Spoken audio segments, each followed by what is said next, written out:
Graham joins us now. Senator, great to have you. I'm really angry. First of all, I don't like any of these. I know you played a golf tournament earlier today. You look great, by the way, with the hat. Nice hat. Yeah. Thank you. All right. Thank you. I hope you played better than the way Trump says you play. Trump told me, yeah, you need to work on your game a little.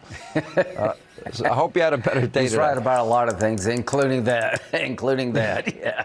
But I do have a Trump hat. No, thanks for having me. A little bit about. Yeah, I'm sorry. Go ahead. No, you go. A little bit about Pam. Home run pick. I've known Pam for years. She's competent, capable, ethical, former Attorney General of the state of Florida. President Trump could not have chosen better. And the only people that need to worry about Pam Bondi are the ones who want to use the law for the political purpose. Those in the Department of Justice who really want to make the Department of Justice an extension of politics.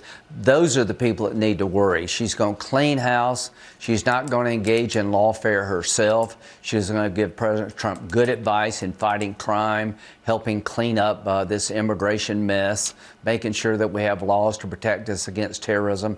Pam is the right person at the right time. Well done, Mr. President.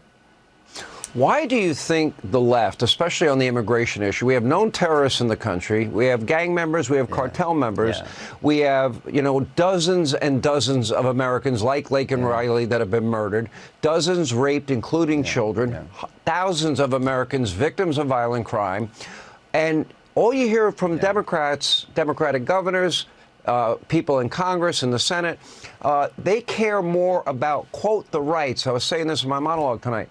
They care more about the rights that illegal immigrants don't have than they do about the safety and security of the American people. Can you explain that to me? Because I do not understand why they don't put our safety first. Well, all I can say is that this election, in large part, was a referendum on Joe Biden and Kamala Harris' immigration policy. When President Trump was president during his first 4 years, we had the lowest illegal crossings in December of 2020 in the history of the country. The bad guys were, afraid. Fentanyl trafficking is at an all-time high. Americans are dying by the tens of thousands from fentanyl poisoning coming through Mexico, originating in China. More terrorists in our country than any time since we've been monitoring terrorists. The first thing he's going to do is clean that mess up. We're going to use a budget reconciliation process to get money to secure the border. I'm going to work with Stephen Miller and Pam Bondi. Criminal gangs, your days are numbered. Pam is coming after you.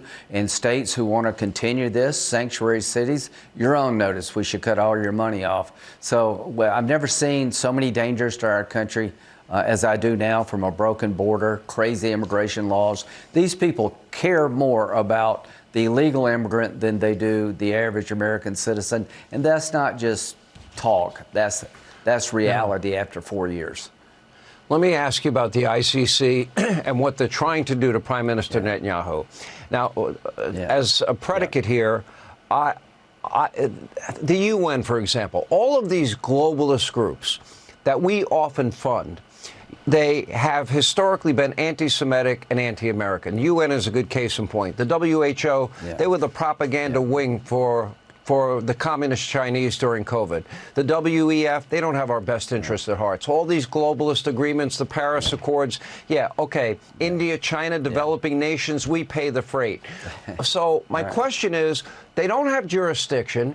What part of terrorism does this court not understand? What part of murder, rape, and kidnapping and torture and beheading do they not understand? Because that's what happened on October the 7th.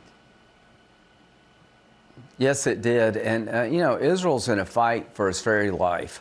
The Jewish state is under siege from Hamas in Gaza, Hezbollah in Lebanon. Iran has directly attacked Israel. And we live in an upside-down world where the Prime Minister of Israel and the Defense Minister of Israel are being prosecuted by a court in Belgium.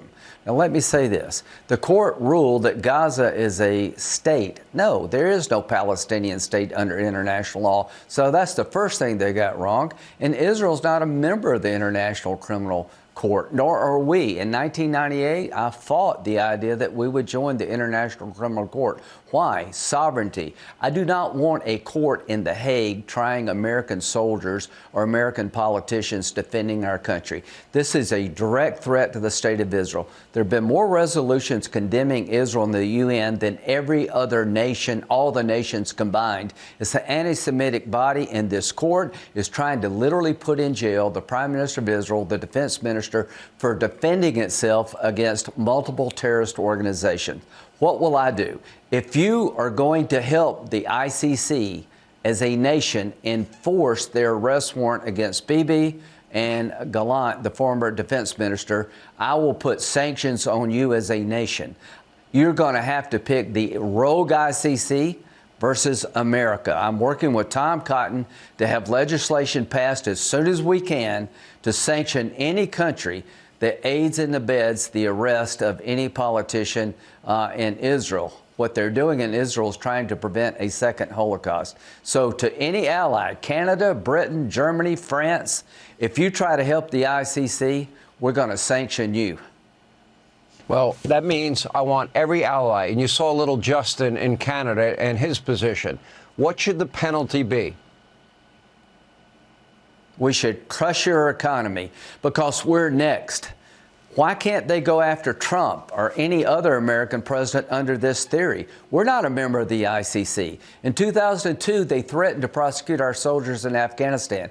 We came down hard on them. In 2017, one of the first things that President Trump did was put sanctions against the International Criminal Court to make sure they would protect our own troops. Biden took those sanctions and did away with them literally in the first month of his presidency. Now what do you have? You have the International Criminal Court coming after the Prime Minister of Israel, the Defense Minister of Israel, for trying to defend the Jewish state.